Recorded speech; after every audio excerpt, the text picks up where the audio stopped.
အရင်အင်းနေတာကတော့ဘေးမှာရှိတဲ့နှင်းတွေကိုသာကြည့်လိုက်ပါတော့ဗျာ Wow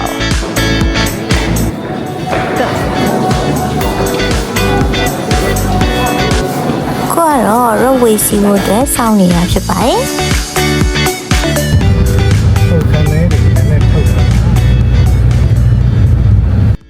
roadway စီးနေတဲ့အချိန်မှာတော့အပေါ်ရောက်သွားတဲ့အချိန်မှာပါတကယ်ကိုကောင်းကင်ဘုံရောက်သွားသလိုမျိုးပဲခံစားရပါတယ် ဒါကတော့ကျွန်တော်မော်တာကြီးပြောတယ်ဝီခုံးကားတဲ့ဟာကောင်းကင်ဘုံကြီးပေါ့ဗျာ ဒါကတော့မထင်မှတ်ပဲရောက်ရှိသွားတဲ့ဖြူသိပ်လာတဲ့နေရာလေးမှာတငယ်ချင်းတစုနဲ့တက်ပုံရိုက်နေတာပါဒီနေ့2025ရဲ့ခီးစဉ်လေးကတော့တငယ်ချင်းတွေနဲ့စတင်ပြီးထွက်ဖြစ်ခဲ့တဲ့ခီးလေးဖြစ်ပါတယ်နောက်ပြီးကြရင်လည်းပြန်ဆောင်ရမယ်နော်အားလုံး bye bye